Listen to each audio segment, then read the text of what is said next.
ಯಾವೆಲ್ಲ ಕಾರಣಗಳಿಗೋಸ್ಕರ ದರ್ಶನ್ಗೆ ಜಾಮೀನು ಸಿಕ್ತು ಅನ್ನೋದಿದೆಯಲ್ಲ, ಅದು ಬಹಳ ಮುಖ್ಯ ಆಗುತ್ತೆ. ಈ ರೇಣುಕಾಸ್ವಾಮಿಯ ಕೊಲೆ ಕೇಸ್ ಸಂಪೂರ್ಣವಾಗಿ ಮುಗಿದು ಹೋಗಿಲ್ಲ. ಆಗಿರೋದು ಕೇವಲ ಬೇಲ್ ಕೊಡಬೇಕೋ ಬೇಡವೋ ಅನ್ನೋದರ ಸಂಬಂಧಪಟ್ಟಂತಹ ವಿಚಾರಣೆ ಕೋರ್ಟ್ನಲ್ಲಿ, ಅದಕ್ಕೆ ಕೋರ್ಟ್ ನೀಡಿರುವ ತೀರ್ಪು. ಈಗ ಈ ಎಲ್ಲ ಅಂಶಗಳು, ಜಾಮೀನಿಗೆ ಕೊಟ್ಟಿರುವ ಕಾರಣಗಳು ಮುಂದೆ ರೇಣುಕಾಸ್ವಾಮಿ ಕೊಲೆ ಪ್ರಕರಣದ ಆರೋಪಿಯಾಗಿ ನಿಂತಿರುವ ದರ್ಶನ್ ಅವರಿಗೆ ದೋಷ ಮುಕ್ತವಾಗುವ ಸಂದರ್ಭದಲ್ಲಿ ಬಹಳ ಮುಖ್ಯವಾಗುತ್ತೆ. ಈ ಕಂಡೀಷನ್ಗಳನ್ನು ಮೀರಿ ದರ್ಶನ್ ವರ್ತನೆ ಮಾಡಿದ್ದೇ ಆದಲ್ಲಿ, ದರ್ಶನ್ ಅಥವಾ ಯಾರಿಗೆಲ್ಲ ಬೇಲ್ ಸಿಕ್ಕಿದೆ ಆ ಎಲ್ಲ ಆರೋಪಿಗಳು ಬೇಲ್ ಕೊಟ್ಟಿರುವ ಕಂಡೀಷನ್ಗಳನ್ನು ವ್ಯತಿರಿಕ್ತವಾಗಿ ನಡೆದುಕೊಂಡಿದ್ದೇ ಆದಲ್ಲಿ, ನಾಳೆ ಕೋರ್ಟ್ಗೆ ಸಂಬಂಧಪಟ್ಟಂತೆ ಆಗುವ ಬೆಳವಣಿಗೆಗಳು, ರೇಣುಕಾಸ್ವಾಮಿ ಕೊಲೆ ಪ್ರಕರಣಕ್ಕೆ ಸಂಬಂಧಪಟ್ಟಂತೆ ಆಗುವ ವಿಚಾರಣೆಯಲ್ಲಿ ತದ್ವಿರುದ್ಧವಾಗಿ ನಿಲ್ಲುವ ಸಾಧ್ಯತೆ ಕೂಡ ಇದ್ದೇ ಇದೆ. ಹೀಗಾಗಿ ಬೇಲ್ ಕೊಡೋ ಸಂದರ್ಭದಲ್ಲಿ ಯಾವೆಲ್ಲ ಕಾರಣಗಳನ್ನು ಗಮನದಲ್ಲಿಟ್ಕೊಂಡು ಕೋರ್ಟ್ ಬೇಲನ್ನು ಗ್ರ್ಯಾಂಟ್ ಮಾಡಿದೆ, ಅದನ್ನು ಪದೇ ಪದೇ ಮನನ ಮಾಡ್ಕೊಳ್ತಾ ಇರೋದು ದರ್ಶನ್ ಸೇರಿದಂತೆ ಸಂಗಡಿಗ ಆರೋಪಿಗಳು ಬಹಳ ಮುಖ್ಯ ಆಗುತ್ತೆ. ಕ್ವಿಕ್ಕಾಗಿ ಗಮನಿಸ್ತಾ ಹೋಗೋಣ. ಯಾವೆಲ್ಲ ಕಾರಣಗಳಿಗೋಸ್ಕರ ಅಥವಾ ಯಾವೆಲ್ಲ ಕಾರಣಗಳನ್ನು ಪರಿಗಣಿಸಿ ಕೋರ್ಟ್ ದರ್ಶನ್ ಹಾಗೆ ಇನ್ನುಳಿದ ಆರೋಪಿಗಳಿಗೆ ಜಾಮೀನನ್ನು ಕೊಟ್ಟಿದೆ ಅಂತ ಹೇಳಿ. ಪ್ರಮುಖವಾಗಿ ದರ್ಶನ್ ಅವರು ಯಾವುದೇ ಅಪರಾಧಿಕ ಹಿನ್ನೆಲೆ ಉಳ್ಳವರಲ್ಲ, ಹ್ಯಾಬಿಚುವಲ್ ಅಫೆಂಡರ್. ಹಿಂದೆ ಯಾವುದೋ ಒಂದು ಕೊಲೆ, ಹಿಂದೆ ಯಾವುದೋ ಒಂದು ಸುಲಿಗೆ ಅಥವಾ ಅಟೆಂಪ್ಟ್ ಟು ಮರ್ಡರ್, ಈ ರೀತಿಯಾದ ಪದೇ ಪದೇ ಆರೋಪಗಳು ದರ್ಶನ್ ಅವ್ರ ಮೇಲಿಲ್ಲ. ಇದ್ದಿದ್ದೇ ಆದಲ್ಲಿ ಬೇಲ್ ಸಿಗೋದು ಕಷ್ಟ ಆಗ್ತಾ ಇತ್ತು. ಹೆಂಡತಿ ಮೇಲೆ ಹೊಡೆದದ್ದು, ಬಾರ್ನಲ್ಲಿ ಗಲಾಟೆ ಮಾಡಿದ್ದು, ಹಾಗೆ ಮಾಧ್ಯಮದವ್ರ ಮೇಲೆ ಕಿರ್ಚಾಡಿದ್ದು, ಇದೆಲ್ಲವನ್ನ ಕೂಡ ಗಂಭೀರವಾದ ಅಪರಾಧ ಸ್ವರೂಪದಲ್ಲಿ ಪರಿಗಣಿಸಲಿಲ್ಲ. ಕೇಸ್ ವಾಪಸ್ ತಗೊಂಡ್ರು ಅವ್ರ ಪತ್ನಿ. ಹೀಗಾಗಿ ಅಪರಾಧದ ಹಿನ್ನೆಲೆ ಅನ್ನೋದು ಇಲ್ಲಿವರೆಗೂ ದರ್ಶನ್ ಅವರ ಬೆನ್ನಿಗೆ ಅಂಟಿಲ್ಲ. ಇದು ಬಹಳ ಪ್ರಮುಖವಾದ ಕಾರಣವಾಗಿದೆ ಜಾಮೀನನ್ನು ಮಂಜೂರು ಮಾಡುವ ಸಂದರ್ಭದಲ್ಲಿ. ಹಾಗೆ ಇದೇ ಪ್ರಕರಣಕ್ಕೆ ಸಂಬಂಧಪಟ್ಟಂತೆ ದರ್ಶನ್ ಸೇರಿದಂತೆ ಉಳಿದ ಆರೋಪಿಗಳು 6 ತಿಂಗಳಿಗಿಂತ ಹೆಚ್ಚಿನ ಕಾಲ ಜೈಲಿನಲ್ಲೇ ವಾಸವಾಗಿದ್ದಾರೆ, ಸೆರೆಮನೆ ವಾಸವನ್ನು ಅನುಭವಿಸಿದ್ದಾರೆ. ಹೀಗಾಗಿ ಈ ವಿಚಾರವನ್ನು ಕೂಡ ಗಮನದಲ್ಲಿಟ್ಕೊಂಡು 6 ತಿಂಗಳಿದ್ದಾರಲ್ಲ ಜೈಲಿನಲ್ಲಿ, ಕೋರ್ಟ್ ಹೇಳೋದು ಒಂದೇ ಮಾತು, ಅಂಡರ್ ಟ್ರಯಲ್ ಇರುವ, ಅಂದರೆ ಇನ್ನೂ ಕೂಡ ಪ್ರಕರಣದ ವಿಚಾರಣೆ ನಡೀತಾ ಇರುವ ಆರೋಪಿಗಳನ್ನು ಆದಷ್ಟು ಜೈಲಿನಲ್ಲಿ ಇರದೇ ಇರೋ ರೀತಿಯಲ್ಲಿ ನೋಡ್ಕೊಳ್ಳಿ ಅಂತ ಹೇಳಿ. ಶಿಕ್ಷೆ ಅಂತ ಹೇಳಿ ಅಪರಾಧ ಆಗಿರೋದು ಸಾಬೀತಾಗಿ ಶಿಕ್ಷೆ ಅಂತ ಪ್ರಕಟವಾಗುವ ತನಕವೂ ಆದಷ್ಟು ಆರೋಪಿಗಳನ್ನು ಜೈಲಿನಿಂದ ಹೊರಗಿಡುವ ಪ್ರಯತ್ನವನ್ನು ಕಾನೂನಾತ್ಮಕವಾಗಿಯೂ ಮಾಡುವ ಸಂದರ್ಭಗಳನ್ನು ನಾವು ಗಮನಿಸಿದ್ದೇವೆ. 6 ತಿಂಗಳು ಆಲ್ರೆಡಿ ಜೈಲಿನಲ್ಲಿದ್ದರು ಅನ್ನೋ ಕಾರಣಕ್ಕೆ ಕೂಡ ಜಾಮೀನು ಸಿಗೋದು ದರ್ಶನ್ ಅವರಿಗೆ ಸುಲಭವಾಗಿದೆ. ಪ್ರಕರಣ ಸಂಬಂಧ ಕೋರ್ಟ್ ಚಾರ್ಜ್ ಶೀಟ್ ಸಲ್ಲಿಕೆಯಾಗಿದೆ ಕೋರ್ಟ್ಗೆ.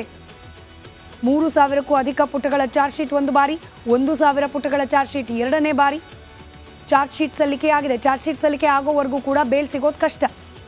ಈಗ ಆಲ್ರೆಡಿ ಚಾರ್ಜ್ ಶೀಟ್ ಕೂಡ ಸಲ್ಲಿಕೆ ಮಾಡಿದ್ದಾಗಿದೆ. ಬಂಧನ ಮಾಡುವಾಗ ನಿಯಮಗಳ ಪಾಲನೆ ಆಗಿಲ್ಲ. ಸಿ.ವಿ. ನಾಗೇಶ್ ಅವರು ಇದನ್ನು ಪ್ರತಿಪಾದಿಸಿದ್ರು ವಾದ ಮಂಡನೆ ಸಂದರ್ಭದಲ್ಲಿ.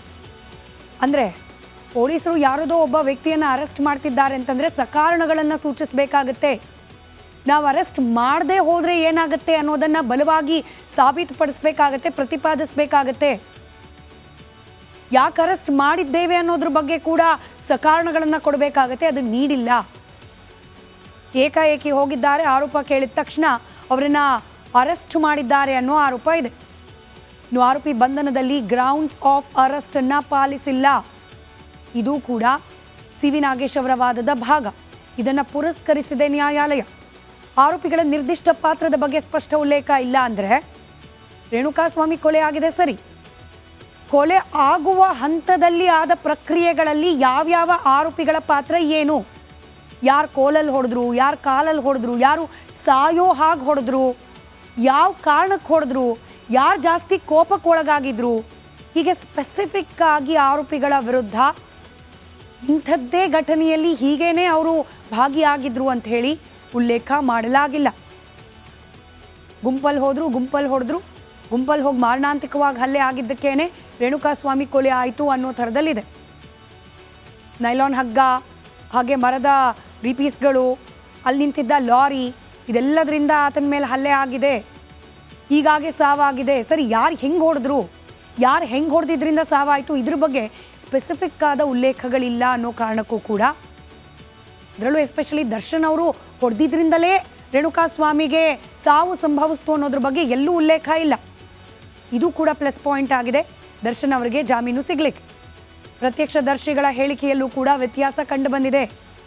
ನೀವು ರಿಪಬ್ಲಿಕ್ ಕನ್ನಡದಲ್ಲಿ ಗಮನಿಸಿದ್ದೀರಿ. ಕೋರ್ಟ್ನ ವಿಚಾರಣೆ ಆಗೋ ಸಂದರ್ಭದಲ್ಲಿ ಪಿನ್ ಟು ಪಿನ್ ಅಪ್ಡೇಟನ್ನು ನಿಮ್ಮ ಮುಂದೆ ಇಟ್ಟಿದ್ದೀವಿ. ಸಿ.ವಿ. ನಾಗೇಶ್ ಅವರು ಹೆಂಗೆ ವ್ಯತ್ಯಾಸಗಳನ್ನು ಗುರುತಿಸ್ತಾ ಹೋದ್ರು ಅಂತ ಹೇಳಿ. 280ಕ್ಕೂ ಹೆಚ್ಚು ಸಾಕ್ಷಿಗಳ ವಿಚಾರಣೆ ಮಾಡಬೇಕಾಗಿದೆ. ಸದ್ಯ ಆರೋಪಿಗೆ ತೀವ್ರವಾಗಿ ಆರೋಗ್ಯ ಸಮಸ್ಯೆ ಕೂಡ ಇದೆ, ಬೆನ್ನೋವು. ಆರೋಪಿ ಸೆಲೆಬ್ರಿಟಿ ಆದ ಕಾರಣ ಎಲ್ಲೋ ತಪ್ಪಿಸ್ಕೊಂಡು ಹೋಗ್ಬಿಡ್ತಾರೆ, ಜಾಮೀನು ಸಿಕ್ಕರೆ ಅನ್ನೋ ಹಾಗೂ ಇಲ್ಲ. ಎಲ್ಲೇ ಹೋದರೂ ಅವರನ್ನು ಸುಲಭವಾಗಿ ಗುರುತು ಹಿಡಿಯುವಂತಹ ಸಾಧ್ಯತೆಗಳಿರೋದ್ರಿಂದ, ತಲೆಮರೆಸ್ಕೊಂಡು ಹೋಗೋ ಸಾಧ್ಯತೆಗಳು ಕಮ್ಮಿ ಇರೋದ್ರಿಂದ ಇದೆಲ್ಲ ಅಂಶಗಳನ್ನು ಪರಿಗಣಿಸಿ ನ್ಯಾಯಾಲಯ ಜಾಮೀನನ್ನು ಕೊಟ್ಟಿದೆ. ನಾನು ಶುರುವಲ್ಲೇ ಹೇಳಿದ ಹಾಗೆ ಎಲ್ಲ ಕಾರಣಗಳಿಗೆ ಬದ್ಧರಾಗಿ ನಡ್ಕೊಂಡ್ರೆ ಮುಂದಿನ ದಿನಗಳಲ್ಲಿ ಪ್ರಕರಣದ ಆ್ಯಕ್ಚುಯಲ್ ವಿಚಾರಣೆ ಪ್ರಾರಂಭ ಆದಾಗಲೂ ಕೂಡ ಪ್ಲಸ್ ಆಗೋ ಸಾಧ್ಯತೆ ಇದೆ. ಇದಕ್ಕೆ ವ್ಯತಿರಿಕ್ತವಾಗಿ ನಡ್ಕೊಂಡ್ರೆ ನಾಳೆ ಮತ್ತಷ್ಟು ಕಾನೂನಾತ್ಮಕ ಸಂಕಷ್ಟ ಜಟಿಲವಾಗುವ ಸಾಧ್ಯತೆ ಇದೆ. ಯಾವೆಲ್ಲ ಕಾರಣಗಳಿಗೋಸ್ಕರ ದರ್ಶನ್ಗೆ ಜಾಮೀನು ಸಿಕ್ತು ಅನ್ನೋದಿದೆಯಲ್ಲ, ಅದು ಬಹಳ ಮುಖ್ಯ ಆಗುತ್ತೆ. ಈ ರೇಣುಕಾಸ್ವಾಮಿಯ ಕೊಲೆ ಕೇಸ್ ಸಂಪೂರ್ಣವಾಗಿ ಮುಗಿದು ಹೋಗಿಲ್ಲ. ಆಗಿರೋದು ಕೇವಲ ಬೇಲ್ ಕೊಡಬೇಕೋ ಬೇಡವೋ ಅನ್ನೋದರ ಸಂಬಂಧಪಟ್ಟಂತಹ ವಿಚಾರಣೆ ಕೋರ್ಟ್ನಲ್ಲಿ, ಅದಕ್ಕೆ ಕೋರ್ಟ್ ನೀಡಿರುವ ತೀರ್ಪು. ಈಗ ಈ ಎಲ್ಲ ಅಂಶಗಳು, ಜಾಮೀನಿಗೆ ಕೊಟ್ಟಿರುವ ಕಾರಣಗಳು ಮುಂದೆ ರೇಣುಕಾಸ್ವಾಮಿ ಕೊಲೆ ಪ್ರಕರಣದ ಆರೋಪಿಯಾಗಿ ನಿಂತಿರುವ ದರ್ಶನ್ ಅವರಿಗೆ ದೋಷ ಮುಕ್ತವಾಗುವ ಸಂದರ್ಭದಲ್ಲಿ ಬಹಳ ಮುಖ್ಯವಾಗುತ್ತೆ. ಈ ಕಂಡೀಷನ್ಗಳನ್ನು ಮೀರಿ ದರ್ಶನ್ ವರ್ತನೆ ಮಾಡಿದ್ದೇ ಆದಲ್ಲಿ, ದರ್ಶನ್ ಅಥವಾ ಯಾರಿಗೆಲ್ಲ ಬೇಲ್ ಸಿಕ್ಕಿದೆ ಆ ಎಲ್ಲ ಆರೋಪಿಗಳು ಬೇಲ್ ಕೊಟ್ಟಿರುವ ಕಂಡೀಷನ್ಗಳನ್ನು ವ್ಯತಿರಿಕ್ತವಾಗಿ ನಡೆದುಕೊಂಡಿದ್ದೇ ಆದಲ್ಲಿ ನಾಳೆ ಕೋರ್ಟ್ಗೆ ಸಂಬಂಧಪಟ್ಟಂತೆ ಆಗುವ ಬೆಳವಣಿಗೆಗಳು, ರೇಣುಕಾಸ್ವಾಮಿ ಕೊಲೆ ಪ್ರಕರಣಕ್ಕೆ ಸಂಬಂಧಪಟ್ಟಂತೆ ಆಗುವ ವಿಚಾರಣೆಯಲ್ಲಿ ತದ್ವಿರುದ್ಧವಾಗಿ ನಿಲ್ಲುವ ಸಾಧ್ಯತೆ ಕೂಡ ಇದ್ದೇ ಇದೆ. ಹೀಗಾಗಿ ಬೇಲ್ ಕೊಡೋ ಸಂದರ್ಭದಲ್ಲಿ ಯಾವೆಲ್ಲ ಕಾರಣಗಳನ್ನು ಗಮನದಲ್ಲಿಟ್ಕೊಂಡು ಕೋರ್ಟ್ ಬೇಲನ್ನು ಗ್ರ್ಯಾಂಟ್ ಮಾಡಿದೆ ಅದನ್ನು ಪದೇ ಪದೇ ಮನನ ಮಾಡ್ಕೊಳ್ತಾ ಇರೋದು ದರ್ಶನ್ ಸೇರಿದಂತೆ ಸಂಗಡಿಗ ಆರೋಪಿಗಳು ಬಹಳ ಮುಖ್ಯ ಆಗುತ್ತೆ.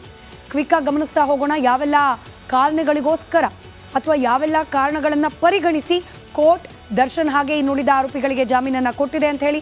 ಪ್ರಮುಖವಾಗಿ ದರ್ಶನ್ ಅವರು ಯಾವುದೇ ಅಪರಾಧಿಕ ಹಿನ್ನೆಲೆ ಉಳ್ಳವರಲ್ಲ, ಹ್ಯಾಬಿಚುವಲ್ ಅಫೆಂಡರ್. ಹಿಂದೆ ಯಾವುದೋ ಒಂದು ಕೊಲೆ, ಹಿಂದೆ ಯಾವುದೋ ಒಂದು ಸುಲಿಗೆ ಅಥವಾ ಅಟೆಂಪ್ಟ್ ಟು ಮರ್ಡರ್, ಈ ರೀತಿಯಾದ ಪದೇ ಪದೇ ಆರೋಪಗಳು ದರ್ಶನ್ ಅವ್ರ ಮೇಲಿಲ್ಲ. ಇದ್ದಿದ್ದೇ ಆದಲ್ಲಿ ಬೇಲ್ ಸಿಗೋದು ಕಷ್ಟ ಆಗ್ತಾ ಇತ್ತು. ಹೆಂಡತಿ ಮೇಲೆ ಹೊಡೆದದ್ದು, ಬಾರ್ನಲ್ಲಿ ಗಲಾಟೆ ಮಾಡಿದ್ದು, ಹಾಗೆ ಮಾಧ್ಯಮದವ್ರ ಮೇಲೆ ಕಿರ್ಚಾಡಿದ್ದು, ಇದೆಲ್ಲವನ್ನ ಕೂಡ ಗಂಭೀರವಾದ ಅಪರಾಧ ಸ್ವರೂಪದಲ್ಲಿ ಪರಿಗಣಿಸಲಿಲ್ಲ. ಕೇಸ್ ವಾಪಸ್ ತಗೊಂಡ್ರು ಅವ್ರ ಪತ್ನಿ. ಹೀಗಾಗಿ ಅಪರಾಧದ ಹಿನ್ನೆಲೆ ಅನ್ನೋದು ಇಲ್ಲಿವರೆಗೂ ದರ್ಶನ್ ಅವರ ಬೆನ್ನಿಗೆ ಅಂಟಿಲ್ಲ. ಇದು ಬಹಳ ಪ್ರಮುಖವಾದ ಕಾರಣವಾಗಿದೆ ಜಾಮೀನನ್ನು ಮಂಜೂರು ಮಾಡುವ ಸಂದರ್ಭದಲ್ಲಿ. ಹಾಗೆ ಇದೇ ಪ್ರಕರಣಕ್ಕೆ ಸಂಬಂಧಪಟ್ಟಂತೆ ದರ್ಶನ್ ಸೇರಿದಂತೆ ಉಳಿದ ಆರೋಪಿಗಳು 6 ತಿಂಗಳಿಗಿಂತ ಹೆಚ್ಚಿನ ಕಾಲ ಜೈಲಿನಲ್ಲೇ ವಾಸವಾಗಿದ್ದಾರೆ, ಸೆರೆಮನೆ ವಾಸವನ್ನು ಅನುಭವಿಸಿದ್ದಾರೆ. ಹೀಗಾಗಿ ಈ ವಿಚಾರವನ್ನು ಕೂಡ ಗಮನದಲ್ಲಿಟ್ಕೊಂಡು 6 ತಿಂಗಳಿದ್ದಾರಲ್ಲ ಜೈಲಿನಲ್ಲಿ, ಕೋರ್ಟ್ ಹೇಳೋದು ಒಂದೇ ಮಾತು, ಅಂಡರ್ ಟ್ರಯಲ್ ಇರುವ, ಅಂದರೆ ಇನ್ನೂ ಕೂಡ ಪ್ರಕರಣದ ವಿಚಾರಣೆ ನಡೀತಾ ಇರುವ ಆರೋಪಿಗಳನ್ನು ಆದಷ್ಟು ಜೈಲಿನಲ್ಲಿ ಇರದೇ ಇರೋ ರೀತಿಯಲ್ಲಿ ನೋಡ್ಕೊಳ್ಳಿ ಅಂತ ಹೇಳಿ. ಶಿಕ್ಷೆ ಅಂತ ಹೇಳಿ ಅಪರಾಧ ಆಗಿರೋದು ಸಾಬೀತಾಗಿ ಶಿಕ್ಷೆ ಅಂತ ಪ್ರಕಟವಾಗುವ ತನಕವೂ ಆದಷ್ಟು ಆರೋಪಿಗಳಿಂದ ಜೈಲಿನಿಂದ ಹೊರಗಿಡುವ ಪ್ರಯತ್ನವನ್ನು ಕಾನೂನಾತ್ಮಕವಾಗಿಯೂ ಮಾಡುವ ಸಂದರ್ಭಗಳನ್ನು ನಾವು ಗಮನಿಸಿದ್ದೇವೆ. 6 ತಿಂಗಳು ಆಲ್ರೆಡಿ ಜೈಲಿನಲ್ಲಿ ಇದ್ರು ಅನ್ನೋ ಕಾರಣಕ್ಕೆ ಕೂಡ ಜಾಮೀನು ಸಿಗೋದು ದರ್ಶನ್ ಅವರಿಗೆ ಸುಲಭವಾಗಿದೆ. ಪ್ರಕರಣ ಸಂಬಂಧ ಕೋರ್ಟ್ ಚಾರ್ಜ್ ಶೀಟ್ ಸಲ್ಲಿಕೆಯಾಗಿದೆ. ಕೋರ್ಟ್ಗೆ 3,000ಕ್ಕೂ ಅಧಿಕ ಪುಟಗಳ ಚಾರ್ಜ್ ಶೀಟ್ ಒಂದು ಬಾರಿ, 1,000 ಪುಟಗಳ ಚಾರ್ಜ್ ಶೀಟ್ ಎರಡನೇ ಬಾರಿ ಚಾರ್ಜ್ ಶೀಟ್ ಸಲ್ಲಿಕೆಯಾಗಿದೆ. ಚಾರ್ಜ್ ಶೀಟ್ ಸಲ್ಲಿಕೆ ಆಗೋವರೆಗೂ ಕೂಡ ಬೇಲ್ ಸಿಗೋದು ಕಷ್ಟ. ಈಗ ಆಲ್ರೆಡಿ ಚಾರ್ಜ್ ಶೀಟ್ ಕೂಡ ಸಲ್ಲಿಕೆ ಮಾಡಿದ್ದಾಗಿದೆ. ಬಂಧನ ಮಾಡುವಾಗ ನಿಯಮಗಳ ಪಾಲನೆ ಆಗಿಲ್ಲ. ಸಿ.ವಿ. ನಾಗೇಶ್ ಅವರು ಇದನ್ನು ಪ್ರತಿಪಾದಿಸಿದ್ರು ವಾದ ಮಂಡನೆ ಸಂದರ್ಭದಲ್ಲಿ. ಅಂದರೆ ಪೊಲೀಸರು ಯಾರದೋ ಒಬ್ಬ ವ್ಯಕ್ತಿಯನ್ನು ಅರೆಸ್ಟ್ ಮಾಡ್ತಿದ್ದಾರೆ ಅಂತಂದರೆ ಸಕಾರಣಗಳನ್ನು ಸೂಚಿಸಬೇಕಾಗತ್ತೆ. ನಾವು ಅರೆಸ್ಟ್ ಮಾಡದೆ ಹೋದರೆ ಏನಾಗುತ್ತೆ